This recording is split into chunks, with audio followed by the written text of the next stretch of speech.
Le handicap et l'accessibilité, c'est un vrai sujet en 2023.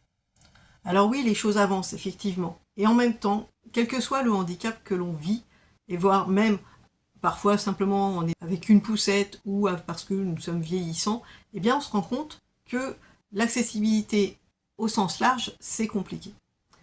Et du coup, il est difficile également aussi de trouver des informations et les bonnes informations. C'est aujourd'hui pour ça que j'avais envie de vous partager une expérience de vie et une prise de conscience.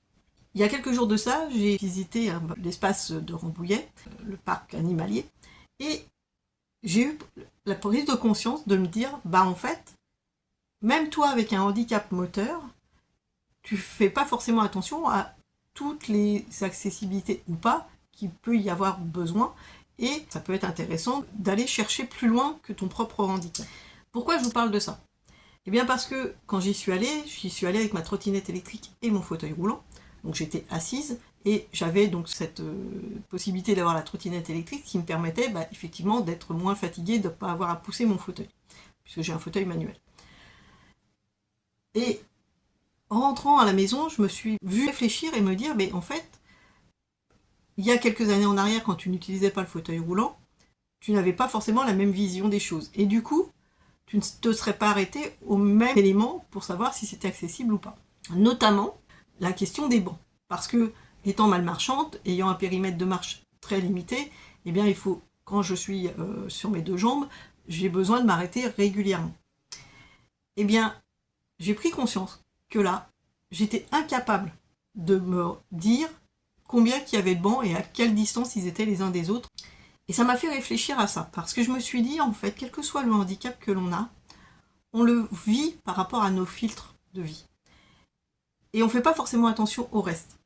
Alors oui, effectivement, c'est important que ça avance, et j'avais envie simplement de partager aujourd'hui cette idée de dire il faut regarder au-delà de soi-même aussi, dans le sens où déjà vivre un handicap c'est compliqué, et effectivement, bien souvent, on va râler contre les personnes, on va dire, valides, mais en fait, le regard il va bien au-delà de ça. Puisque même nous, en ayant un handicap, eh bien, on ne va pas forcément faire attention aux autres types de handicap. Alors, l'idée de cette vidéo, ça va être de mettre en place ce que je vais appeler carnet de voyage. Mon carnet de voyage, ça va être les lieux où je vais. Que ce soit un parc, un café, un restaurant, un hôtel, etc.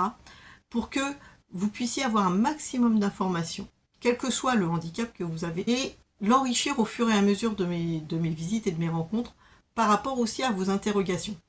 Donc ça va être important pour moi que vous me fassiez des retours sur vos besoins en termes de handicap par rapport à vous-même, et qu'est-ce que vous aimeriez avoir comme retour d'expérience pour que je sois au plus près de vos besoins. J'en parle parce qu'effectivement, moi-même, quand je cherche des informations, que ce soit sur le net ou sur les guides touristiques, etc., c'est noté accessibilité PMR, etc. Oui, mais accessibilité PMR, c'est très vague, parce que ça peut vouloir dire qu'effectivement, le rez-de-chaussée est accessible, mais pas forcément que les toilettes le sont. Il peut y avoir un étage et qu'effectivement, on ne puisse pas accéder à certaines pièces pourtant importantes, que l'aménagement soit pas forcément optimum pour un fauteuil roulant ou autre handicap, etc. etc. Donc l'idée, c'est vraiment d'avoir un panel et de vous proposer dans mon carnet de voyage, de façon la plus exhaustive possible, ce que je pourrais vous partager comme éléments qui vous permettraient d'avoir un maximum d'informations avant de voir une sortie. Voilà, donc dites-moi si cela vous intéresse, faites-moi des petits commentaires avec vos besoins à vous, et je vous tiens au courant de ce lancement. À bientôt!